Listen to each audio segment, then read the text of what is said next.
দিল্লিতে বাড়ির দেওয়াল চাপা পড়ে চারজনের মৃত্যু হলো। চারজনই মুর্শিদাবাদের বাসিন্দা, ফেরির কাজ করতেন দুজন। সেই দুজনের মধ্যে একজন রবিউল, সেই রবিউল মৃত্যু হয়। রবিউল শেখ দেওয়াল চাপা পড়ে মৃত্যু হয় রবিউলের। প্রাণ গেছে তার পরিবারের আরও 3 জনের। মৃতদের মধ্যে 2 জন শিশুও রয়েছে।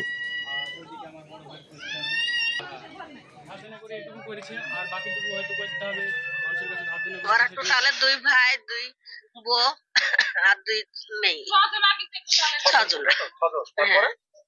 আজকে কি শুনলেন? আজকে শুনলো যে দেওয়াল চাপা পড়ে মরে গেছে। কি কাজ করতে ওরা ফেরিগিরি করতে। হ্যাঁ, ওরা 2 ভাই ছিল। ছোট বৌমারা এসেছিল, এসে এখানে 2 মাস থেকে আবার 23 দিন হলো যাওয়া। আর বড় বৌমা ছেলে সব ওখানেই ছিল। হ্যাঁ, দেওয়াল চাপা পড়েছে তাই শুনছি, আমরা তো চোখে দেখিনি। হাইকোর্ট নির্দেশ দিয়েছিল 1 অগস্ট থেকে 100 দিনের কাজের টাকা দেওয়া, 100 দিনের কাজ শুরু করতে হবে। কিন্তু তারপরেও কেন হচ্ছে না, এই নিয়ে প্রশ্ন উঠেছিল। এবার জানা গেল রাজ্যের রিপোর্টে অসন্তুষ্ট কেন্দ্র।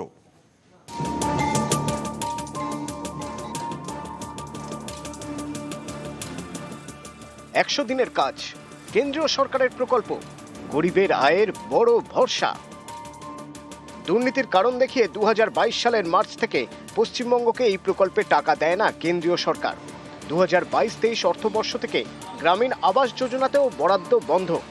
এ নিয়ে সংসদে প্রশ্ন তোলেন হুগলির তৃণমূল সাংসদ রচনা বন্দ্যোপাধ্যায়। তার লিখিত উত্তরে অর্থমন্ত্রক জানিয়েছে, রাজ্যের থেকে সন্তোষজনক অ্যাকশন টেকেন রিপোর্ট মেলেনি। 2016-17 থেকে 2020-21 পর্যন্ত পশ্চিমবঙ্গকে প্রধানমন্ত্রী আবাস যোজনায় 25,798 কোটি টাকা মঞ্জুর করা হয়েছিল। 45,69,423টি বাড়ি তৈরি হবে বলে ঠিক হয়। 34,000-এর বেশি বাড়ি তৈরি হয়েছে। 2022 সালে আবাসে অনিয়মের অভিযোগ ওঠে। কেন্দ্রীয় দলের রিপোর্টের ভিত্তিতে রাজ্যের থেকে রিপোর্ট চাওয়া হয়। সন্তোষজনক অ্যাকশন টেকেন রিপোর্ট দিতে পারেনি রাজ্য। 100 দিনের কাজের প্রকল্পে অনিয়ম রোখার উদ্যোগে চোখে পড়ার মতো উন্নতি নজরে পড়েনি। তাই 100 দিনের কাজ এবং গ্রামীণ আবাস যোজনায় টাকা মঞ্জুর করছে না অর্থমন্ত্রক। অন্যান্য রাজ্যে তাদের রিপোর্টে কি আছে কেউ জানে না, কিন্তু তারা টাকা পাবেন। বাংলার ক্ষেত্রেই হবে।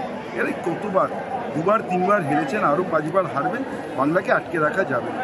আমি তো একটা কথা সবাইকে বলি, আমাদের মুখ্যমন্ত্রীর নাম মমতা ব্যানার্জি। একটা কথা আছে না বাংলায়, যে খায় চিনি যোগায় চিন্তামণি।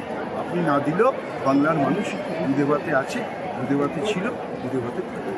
এক ধরনের চুরি হয়েছে, লুট হয়েছে কেন্দ্রের টাকার, এমনকি কিয়দংশে রাজ্যের টাকাও তার সঙ্গে যুক্ত। তারা এটাকে ধামাচাপা দেওয়ার জন্য গোল গোল রিপোর্ট জমা দিচ্ছেন। আদতে ক্ষতি হচ্ছে এই রাজ্যের মানুষের। চুরি করছে তৃণমূলের নেতা, বিপাকে পড়ছে সাধারণ মানুষ। এটাই তো স্বাভাবিক আছে।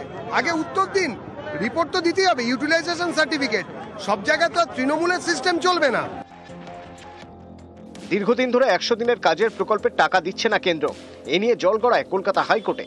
সম্প্রতি হাইকোর্টের প্রধান বিচারপতি টি.এস. শিবজ্ঞানাম বলেন, 1 অগস্ট থেকে কেন্দ্রকে পশ্চিমবঙ্গে 100 দিনের কাজের প্রকল্প চালু করতে হবে। 100 দিনের কাজের মতো উন্নয়নমূলক প্রকল্পকে অনন্তকালের জন্য হিমঘরে পাঠানো যায় না। দীর্ঘদিন ধরে কেন্দ্রীয় প্রকল্পের টাকা একটা রাজ্যে বন্ধ থাকুক, তা আদালত চায় না। কিন্তু ডেডলাইন পেরিয়ে যাওয়ার পরও কেন্দ্র টাকা দেয়নি। অর্থমন্ত্রকের লিখিত জবাবে স্পষ্ট, আপাতত টাকা মেলার কোনো সম্ভাবনা নেই। নিউজ 18 বাংলা। সেপ্টেম্বরে দুর্গাপুজো, কিন্তু এখনই অকাল দুর্গাপুজো কালনায়। শনিবার সপ্তমী, তার জন্য বসেছে মেলা। 15 দিন ধরে চলবে এই মেলা।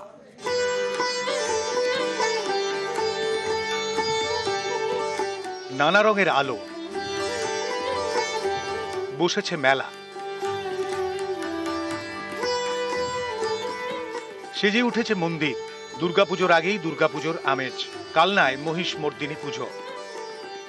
আমরা আনন্দ করি, আমাদের খুব ভালো লাগে এবং সবাই এখানে মিলিত হয়। আমাদের অনেক পুরনো বন্ধু বান্ধবের সঙ্গে এখানে দেখা হয়। এইরকম পুজোর অপেক্ষায় আমরা অনেক দিন ধরে আশা করে থাকি। পূর্ব বর্ধমানের কালনা, এখানেই প্রায় 200 বছরেরও বেশি পুরনো মহিষমর্দিনী পুজো।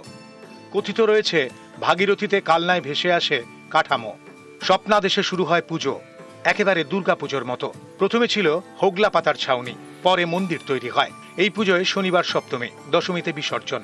মন্দিরে পুণ্যার্থীদের ভিড়। বাইরে বসেছে মেলা। 15 দিন ধরে চলবে। এই পুজো ঘিরে জমজমাট কালনা শহর। ওনার সমস্ত সব কিছু জিনিসের জন্য এই পুজো আমরা পালন করি এবং কালনাবাসী যে আমরা সবাই গর্বিত। আমাদের এই কালনাতে প্রতিটি বাড়িতেই দূর দূরান্ত থেকে বহু আত্মীয় স্বজন আসে।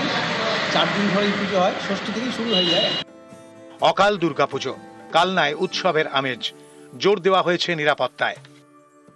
যেটা হয়েছে 4 দিন অন্নপ্রসাদ আছে, তারপরে বস্ত্র বিতরণ আছে, প্রতিদিন সন্ধ্যাবেলাতে সাংস্কৃতিক অনুষ্ঠান আছে, রাত্রিবেলা যাত্রাপালা আছে। কালনা থেকে নবকুমার রায়, নিউজ 18 বাংলা।